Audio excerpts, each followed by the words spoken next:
I want to welcome you to the show. My name is Yaya Diamond. What's up, peoples? How you doing? It is a great day, and I am having a wonderful time. I had a conversation with Mr. Roberts before the show, and of course, we're going to be talking about something that you guys, we're talking about some deep, deep stuff that, well, movies are made of.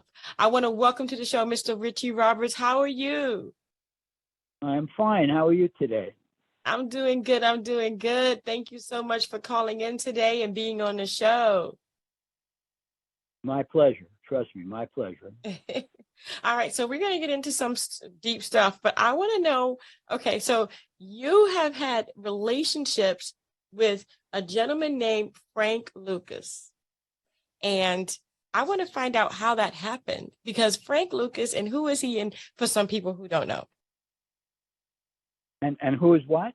And who is he for some people who don't know? Oh, I'm sorry. Okay. Well, that is Frank was named as the biggest drug importer and distributor in the country. Yeah. Back in the 50s, 60s, 70s. He was a multifaceted person, as I got to know. But he was, I don't want to, I could talk for an hour about him. He was born to total poverty in North Carolina, ended up coming up to Harlem, hooked up with the wrong people, and became the drug distributor that was portrayed in American Gangster. Yeah. Yeah. Wow. Want me to go on? Yes, please. Keep going. Okay.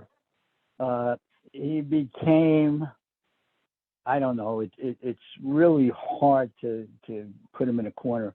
After he was convicted, in my case, he was convicted prior to that in a federal case. He was facing 30 years each, 60 altogether.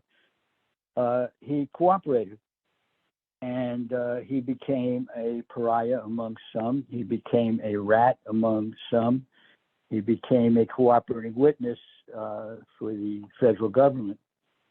And he eventually, because of his work, which some people condemn and others salute, he got out of jail and started a relationship with me. I was the man who prosecuted him. I was the man who flipped him.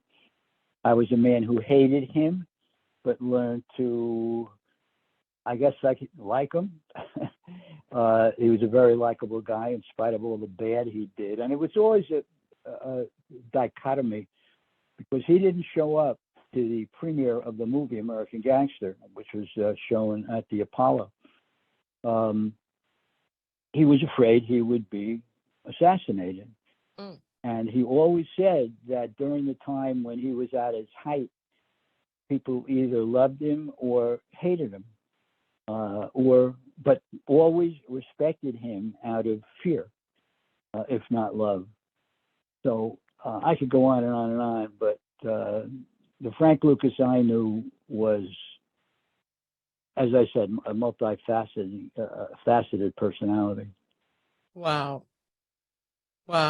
That's amazing. I mean, okay, so you prosecuted him, you hated him, but yet you became friends with him.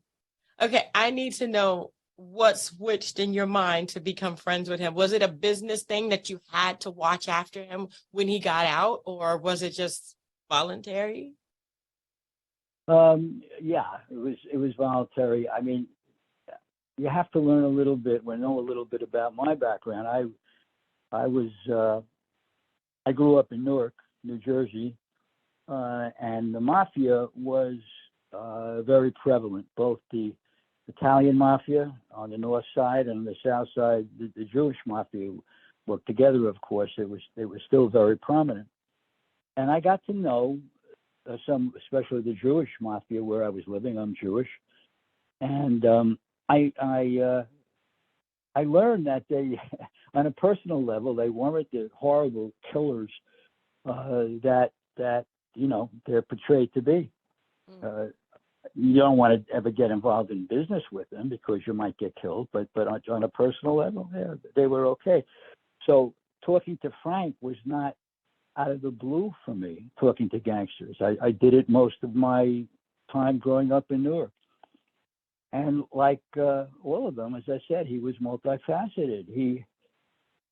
How can I don't know how I can explain it, but his relationship with me from the time of the trial has always been one, believe it or not, of mutual respect. And my fellow law enforcement people may call me a jerk for saying that, but it was. He put himself in grave danger by cooperating. He was not stupid. He was smart as hell. He knew he'd do the rest of his life in jail if he didn't, and he did the right thing for himself and his family. Of course, it's always a matter of debate if somebody's a cooperating witness or somebody's a rat. But if I may continue, one aspect of law enforcement, when you flip somebody and debrief that person, it's impossible not to develop some sort of relationship. It might be a hate relationship, a love relationship. It could be anything, but you develop a relationship. You have to. And the months and months that I debriefed Frank Lucas, I got to know him, and I got to like him. I certainly understand him. I mean, I know the history of his being brought up in North Carolina, where he saw his uncle murdered by the KKK because his uncle looked at a white woman downtown. I know of his history where his father, who he loved dearly, came to his house, if you want to call it a house, on holidays to give his family turkey because he was on the run from the KKK because he avenged the death of his brother. That's not a hell of a way to start life in this country. So the bottom line is I understood where he was coming from, and we hit it off. Wow. And it's like some people might criticize you for being a friend of someone who had such a history. But I want to go back to the trial. During the trial, before you debriefed him, before you had that relationship, how did you feel? And then when you started the relationship, or you started the debriefing, how fast did that change for you? Well, it's really interesting. Yes, I hated him. There was a contract on my life. The feds wanted me to, and my boss wanted me to carry a weapon with me at the trial. I didn't want to. I was a detective. I knew how to handle it, but I thought I'd be okay.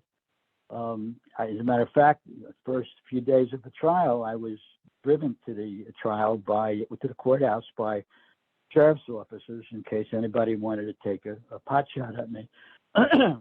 Frank eventually told me, yeah, there was a contract, but he said one of his younger brothers, Dickie, hi Dickie, if you're listening, put the contract out, and Dickie confirmed that. But all right, so the answer is yeah, I hated him. When we first sat down at counsel table, the picking a jury, the courtroom was not picking a jury. After the jury was picked, the courtroom was full of people in support of Frank. Joe Lewis came almost every day at the beginning of the trial. Oh my God. Johnny Sample, yeah, I met my father's hero, Joe Lewis. Johnny Sample, who was the defensive back for the Jets, and other Jets came down. I mean, it was, I was outnumbered. So I hated him. But something happened during the trial that was kind of amazing. I put on the stand a young woman, a young black woman from the heart of Newark, whose daughter had OD'd on Frank's product, which was stamped Blue Magic back in the day. Mm-hmm. And she called me to testify. She said she wanted to testify. Frank Lucas killed her child, and she wanted to tell a story. So I put her on. Reluctantly, I tried to dissuade her from testifying because I thought she'd be in danger, but she insisted. So we put her on, and she told the story of how she tried to keep her daughter off the street. She was a single parent, a working parent, but couldn't do it. Her daughter got involved with drugs. And one morning, she opened her bathroom door and found her daughter on the floor with the needle in her hand and the packet of Blue Magic at her feet, dead. And she said, "Now that I know who did it, I want him put away. I want to testify." So I still don't know how the judge allowed it, because I'm not sure of the probative value. But Right. in any event, she got on the stand, and she was magnificent. She was magnificent. At that time, there were about 7 defendants who hadn't pleaded out. They all had terrific lawyers. She told her story. There wasn't a dry eye in the courthouse. I'm not exaggerating. Including me, there wasn't a dry eye in the courtroom. So when she finished testifying, the judge asked any cross-examination. No one would dare cross-examine this lady. And he called a timeout. So while I was at the counsel table, Frank's lawyer came to see me. His name was Larry Dubin, terrific New York lawyer. Said Frank wanted to talk to me. I said, and I thought, wow, maybe he wants to flip now. Because I already had a lot of other testimony. I said, great, let's go. He said, no, Richie, he wants to talk to you alone. I said, what? And he said, yeah. So I asked the court officers, and they said, absolutely not. We're not letting you go in there by yourself.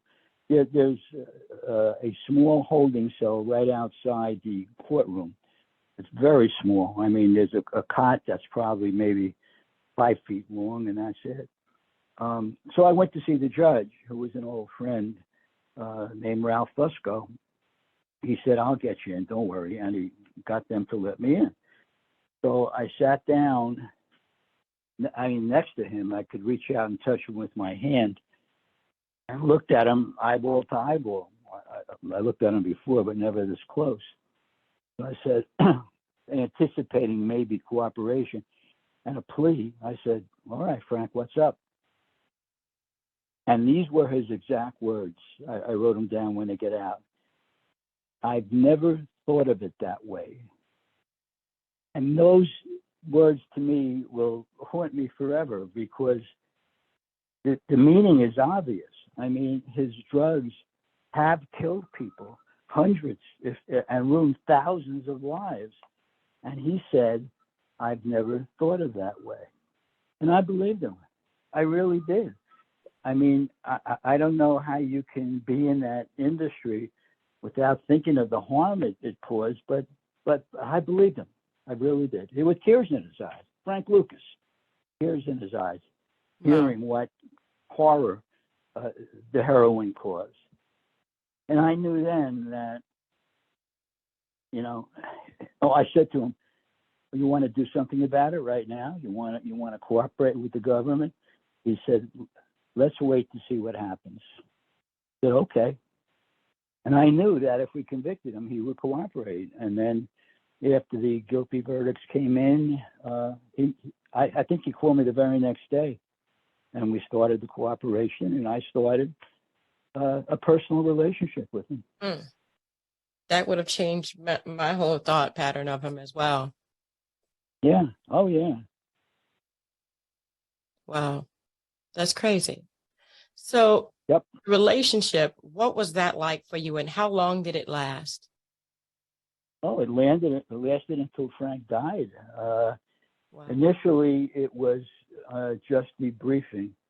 I'll tell you one story. I think your listeners would appreciate. It's in my book, but soon after he agreed to cooperate, I had him transferred from general population in Essex County in New Jersey to the old warden's office on the grounds of the jail that was used to house prisoners on occasion. And in the office, there was a holding cell downstairs, and there was actually living quarters upstairs. Obviously, the sheriff was no longer living there, but it was a pretty big house. So I had one of my friends in the sheriff's office, an officer who would head up the unit that would house Frank until we got him hooked up with New York or whoever we had to. But one day, I was there many times, and we talked and talked and talked. And one night, I was having dinner in that area. It was Caldwell, New Jersey. And I decided to stop in and see how things were going. Oh, no one's going to believe this story, but it's okay. It's so crazy. I pulled my car up, walked in, and said, "There's no guard at the door. Normally there's a guard at the door, but, nothing." So what the heck is going on? I walk in, the jail cell on the first floor was open, and I heard music upstairs. So I went upstairs, and to my utter disbelief and horror, upstairs were Frank, no handcuffs, nothing. The officer in charge, who was a friend of mine, with him, Willie Mays' daughter, who Frank Lucas was with at that time, were there. Music was blaring. They were eating lobster dinners. They had wine on the table. I had a heart attack. I said, "That's it. There goes my career. Frank Lucas cooperation that everybody's yearning for is out the window. What the hell is going on?" So I went nuts. I started throwing things and taking lobsters off the table and throwing at these guys. I said to the officer, "Get Frank down below right now. Where are the other officers that are supposed to be here?" And Frank he's not saying a word. He's being very conciliatory. Billy Mays is crying. It was the scene out of them. I should have put the scene in the movies. It was nuts. So, and I was in total terror. We pushed Frank down below. I told my friend, the officer who was no longer my friend, "I'm going to lock you up. Billy Mays, I'm locking you up." Blah blah blah. So there's a saying, if anybody ever played basketball on the streets in the schoolyards, no harm, no foul. I started thinking about it. If I make this public, my career is done. The officer who I liked, who was supposed to be in charge, he's going to be fired. Mm-hmm. We're going to lose Frank Lucas's testimony because this escapade is going to color it. The kind of person he is not to be trusted. And I said, well, let me think this over. So, as I said, I told the officer, "Get the other detectives or guards here immediately." I told Billy Mays, gave her I don't remember, a couple bucks, "Get out of here, go home to where you live, never mention this to anybody." And she was terrified, so she did. And told Frank, as I said, we put him back in the cell downstairs. And I said, "No harm, no foul. If no one knows about this, Frank will go along his merry way, testifying, helping to put away drug dealers from basically all over the world. And I can go home and go to sleep at night without fear of being fired. No harm, no foul." And that's that we did. The best thing about that, I was born in the Bronx and big Yankee fan. And it was the days when Mickey, Willie, and the Duke, if you wouldn't remember, but Duke Snyder for the Dodgers, Willie Mays for the, I was going to say Mets, the Giants, and me with the Yankees, and Mickey Mantle. In any event, I got a call from Willie Mays. I couldn't believe it. I'm talking to Willie Mays. He said, "Richie," he didn't say Richie, he said, "Mr. Roberts, I want you to convict this guy." I said, "I'm going to do my best, Mr. Mays." He said, "No, it's Willie." I said, "Okay, Willie, I'll do my best." I said, "We have the evidence. We're going to convict him." "Good. I want him never again to be around my daughter. I know what was going on. I couldn't control her, but if he's away, I'll feel better. Let me know what happened." I said, "Willie, give me a number and I will." And I did. So, it's crazy times. Wow. Wow. Wow. So the relationship after that, after he got convicted, he came out. No, no, he He didn't. He never didn't came come out. out. He passed away He in. never came out. Not only did he never come out, but it wasn't portrayed in the movie, frankly, because Frank didn't want it. He was put into witness relocation. He gave information. Look, you're not letting the government is not letting anybody out of jail who's facing 30-year convictions. They had no control over the state other than to, tell them what they want, tell us what they wanted. But he did. He gave it up, gave everything up, gave it Wow. all up.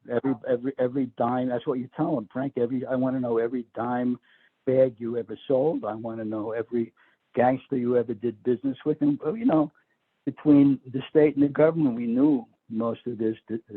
Even if he didn't say anything. And he was truthful. He did it in a friendly, non-judgmental. I mean, he didn't hate us. He was doing what he had to do for himself and his family. And Simple so as that. he never came out of prison, but nobody knew where he was. He never came out of prison. Most of his information involved the New York mob.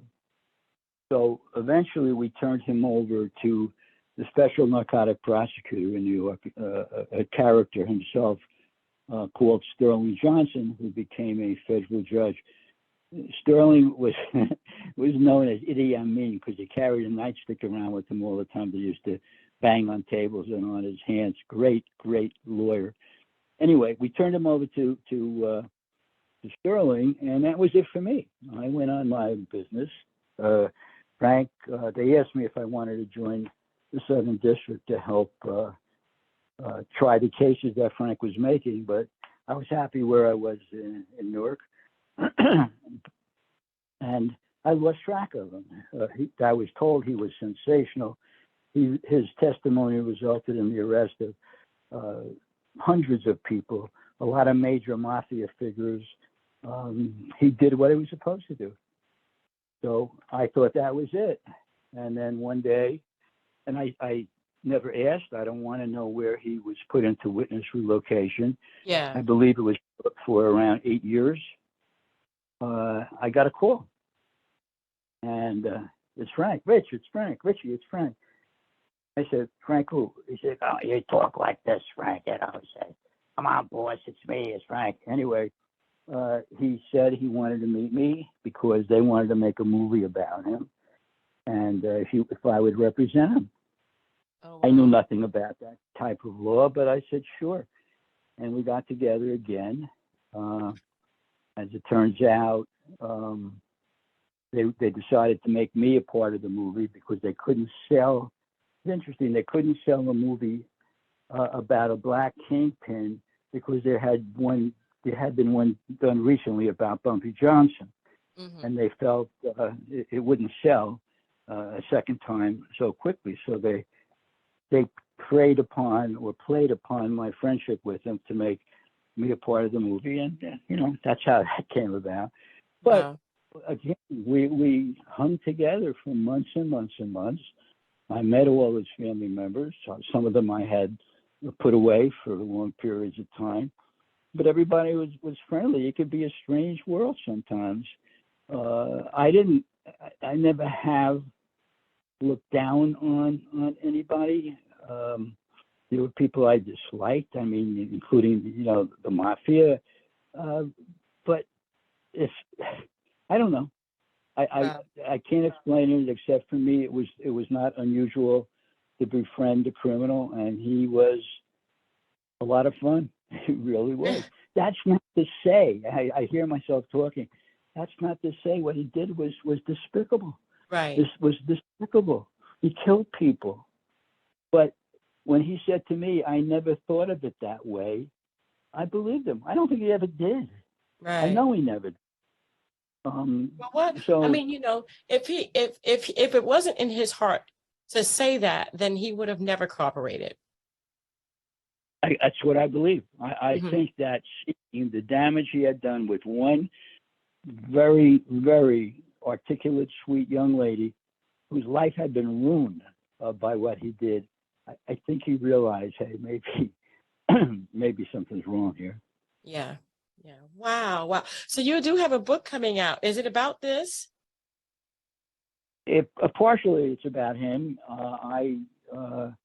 As a detective, worked organized crime and had some great stories about a lot of New Jersey gangsters, New York gangsters. One in particular, Richie the Boot Biardo, that was infamous. He ran Newark. He was the real mayor of Newark. So there's some pretty good stories about the mafia as well.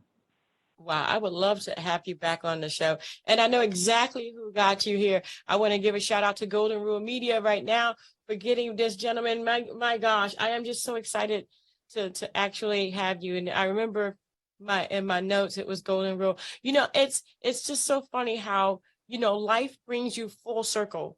And, you know, you've done all of this, you've done all of that, and now you're bringing it back as, you know, as the stories that you're getting ready to tell in your book. What kind of advice do you give people who may want to, like, you know, write a book, or even, you know, maybe they feel guilty about befriending someone like you did? Well, first of all, if you want to write a book, start writing. You know, if you have any people that you know who are involved in that industry, get a hold of them, talk to them. I'm sorry. That's okay. I'm getting a little cold. You can go online and Google how to write a book, and you will find some advice, and you will find other books to buy or to get out of the library on how to write a book. It's in my case, I just started writing. You know, I didn't have any outline. I had in my head an outline, but nothing written. I just started writing. So the most important, and it took me years before I actually started to write it. I had ideas. Do it. If you have a story to tell, you think it's worthwhile telling, start putting it down. You can find people to speak with and speak to online for free without having to pay anybody at the beginning, and run it by your friends, you know, and run it by acquaintances. You think this would interest you? You think if I told the story of how I met my wife and the trials and travails we had, you think anybody would be interested? And you get an idea if they would be or not. But start writing, make an outline, and then take it from there. Mm-hmm. Wow. And do people need to feel guilty about being a friend to someone who has changed like Frank did? Do I feel guilty? Yeah. No, I don't feel guilty. Look, the government knew what he did. He cooperated with the government. The government were the ones who said, okay, you did such a good job, Frank, we're letting you out. If it's good enough for the government, it's good enough for me. Listen, he did 8 years. It's not a lot. Right. And most of that was in witness relocation. But again, I'm fine with it. I mean, you can't get big-time gangsters without cooperating witnesses, and that's the way it's done. Yeah, you can't. You can't. Wow. Well, I want to thank you so much for being on the show today. We're going to go ahead and get all of the information about this in the description box. And when your book comes out, let me know so that we can go ahead and update this, because literally this is an amazing thing. Thank you so much. You're very welcome. Really nice talking with you. Thank you guys so much for tuning in. Don't forget to dare to be different. And until next time, guys, bye.